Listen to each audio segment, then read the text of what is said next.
ಓಂ ಶಾಂತಿ. ದಿನಾಂಕ ಆಗಿದೆ 3/11/2025.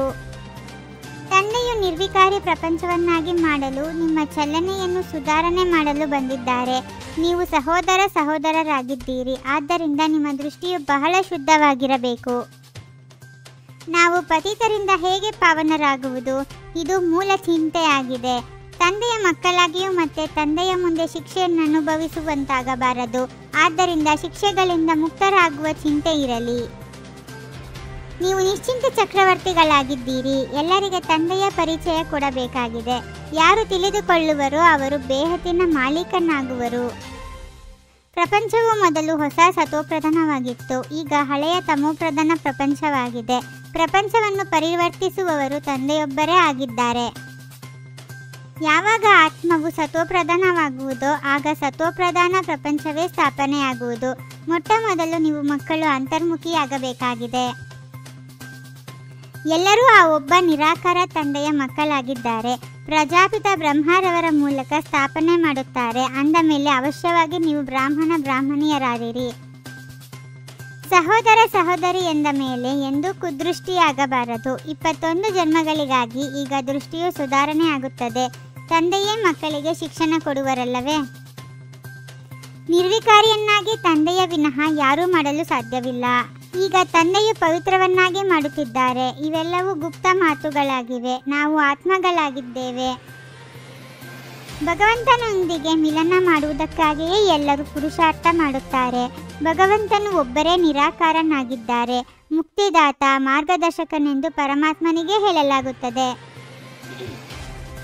ನೀವು ನಿಶ್ಚಿಂತ ಚಕ್ರವರ್ತಿಗಳಾಗಿದ್ದೀರಿ. ಅಸುರರ ವಿಘ್ನಗಳು ಬಂದೇ ಬರುತ್ತವೆ. ಇದು ರುದ್ರಜ್ಞಾನ ಯಜ್ಞ ಆಗಿದೆ. ಅಂದಾಗ ಮೊಟ್ಟ ಮೊದಲಿಗೆ ತಂದೆಯ ಪರಿಚಯ ಕೊಡಬೇಕಾಗಿದೆ.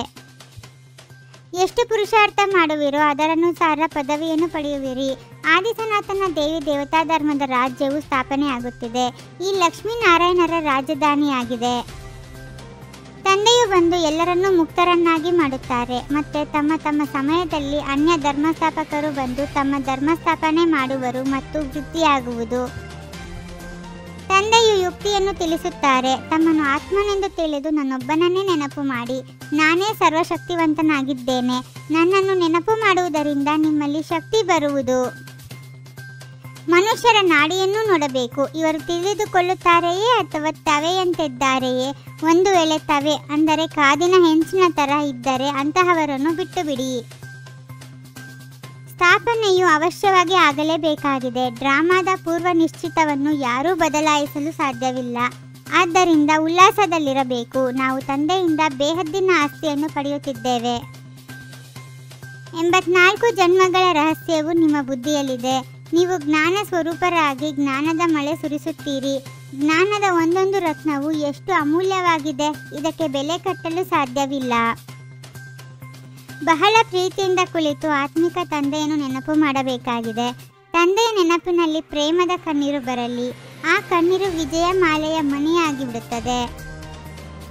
ಅಂತರ್ಮುಖಿಯಾಗಿ ಎಲ್ಲರಿಗೆ ತಂದೆಯ ಪರಿಚಯ ಕೊಡಬೇಕಾಗಿದೆ. ಹೆಚ್ಚು ಹೇಳುವುದಕ್ಕೆ ಹೋಗಬಾರದು. ಒಂದೇ ಚಿಂತೆ ಇರಲಿ. ಶಿಕ್ಷೆಯನ್ನು ಅನುಭವಿಸುವಂತಹ ಯಾವುದೇ ಕರ್ತವ್ಯವು ನನ್ನಿಂದಾಗಬಾರದು. ಆತ್ಮೀಯ ಯಾತ್ರಿಕನಾಗಿದ್ದೇನೆ. ಈ ಸ್ಮೃತಿಯಿಂದ ಸದಾ ಉಪ್ರಾಮ್, ನ್ಯಾರೆ ಮತ್ತು ನಿರ್ಮೋಹಿ ಭವ. ಯಾರು ಆತ್ಮೀಯ ಯಾತ್ರೆಯಲ್ಲಿ ತತ್ಪರರಾಗಿರುತ್ತಾರೆ ಅವರು ಬೇರೆ ಯಾವುದೇ ಯಾತ್ರೆಯನ್ನು ಮಾಡುವ ಅವಶ್ಯಕತೆ ಇಲ್ಲ. ಈ ಯಾತ್ರೆಯಲ್ಲಿ ಎಲ್ಲ ಯಾತ್ರೆಗಳೂ ಸಮಾವೇಶವಾಗಿದೆ. ಸದಾ ವಾ ಬಾಬಾ ವಾ, ನನ್ನ ಅದೃಷ್ಟ ಮತ್ತು ವಾ ನನ್ನ ಮಧುರ ಪರಿವಾರ. ಇದೇ ಗೀತೆ ಮೊಳಗುತ್ತಿರಲಿ. ಓಂ ಶಾಂತಿ. 21 ಜನ್ಮಗಳಿಗೆ 21 ಪರಮಾತ್ಮನ ಮಹಾವಾಕ್ಯಗಳನ್ನು ಆಲಿಸಿ ಹಾಗೂ ನಿಮ್ಮದೇ ಆದ ಈ ಚಾನಲ್ಗೆ ಲೈಕ್ ಮಾಡುವುದನ್ನು ಮರೆಯದಿರಿ.